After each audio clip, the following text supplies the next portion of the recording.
तुम शहराम जैसे शख्स का दिल तो बहला सकती हो। शाम साहब ने आपसे कुछ कहा है? कहा ही तो कुछ नहीं उसने। क्या लगता था तुम्हें शहराम तुम्हारी बातों से, तुम्हारे हुस्न से मुतासिर होकर तुम्हें यहाँ पे बुला लेगा रहने के लिए? आएगा नहीं तुम्हें, क्योंकि आसमान और जमीन का फर्क वो भी अच्छी तरह जानता है। ड्रामा सीरियल जाने जहाँ के आने वाली किस्त में आप देखेंगे कि मारून और शाहराम के बारे में लोग बातें बनाने लग जाएंगे, हवेली में भी और हवेली के बाहर भी। अनूर शाहराम की बर्थडे सेलिब्रेट करके घर वापस आती है तो मोहल्ले की काफ़ी सारी औरतें उसकी बड़ी गाड़ी के पास उसको देख लेती हैं और उनमें से एक औरत उनके घर पे पहुंच जाती है और बातों बातों में उसकी माँ को ये भी सुना देती है कि उनकी बेटी जहाँ पर काम करती है वहाँ पर उसका दिन का काम है या रात का, जिस पर उसकी माँ उसको जवाब देगी कि जाती तो वो दिन नहीं है लेकिन कल रात वो ज़रा लेट हो गई थी और बारिश होने की वजह से ज़रा देर से घर आई। दूसरी तरफ आप देखेंगे कि ईश्वर अपनी भांजी से कहती है कि जब भी मानूर बच्चों को पढ़ाने के लिए हवेली में आए तो तुम उसे अंदर आने के लिए कहना। वो वैसे ही करती है, जब मानूर आती है तो वो उसको अंदर बुला लेती है और मानूर को ईश्वर काफ़ी खरी खोटी सुनाती है। उससे कहती है कि तुम्हें क्या लगा था हम यहाँ पर बच्चों को पढ़ाने के बहाने आओगी और शहराम को अपने हुस्न के जाल में फंसा लोगी।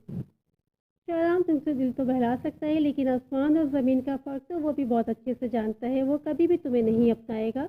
ईश्वर ऐसी चाल चलती है कि लोग उन दोनों के बारे में बहुत ज़्यादा बातें बनाने लग जाते हैं। उधर महानूर के बाप को भी लोग बहुत तरह तरह की बातें करते हैं। वो घर आते साथ महानूर को कहते हैं कि तुम हवेली कभी भी नहीं जाओगी, तुम्हारे हवेली जाने से मेरी इज्जत की धज्जियां उड़ गई। तुम नहीं देख रही कि मोहल्ले वाले तुम्हारे बारे में किस तरह की बातें बना रहे हैं। महानूर ये सब सुनकर बहुत ज़्यादा उदास हो जाती है क्योंकि उसको बच्चे पढ़ाने का बहुत ज़्यादा शौक होता है। वो गुस्से से कहती है कि अब ना मैं उस हवेली की शक्ल देखूंगी और ना ही शाहराम की। जिस पर उसकी बहन कहती है कि शाहराम ने आपसे कुछ कहा है और वो गुस्से से कहती है कि यही तो मसला है कि उसने तो कुछ कहा ही नहीं, लोग हमारे बारे में बातें करते रहे और वो खामोश ही रहा। व्यूअर्स, आपको क्या लगता है कि शाहराम महानूर से अपनी मोहब्बत का इजहार कर देगा या नहीं?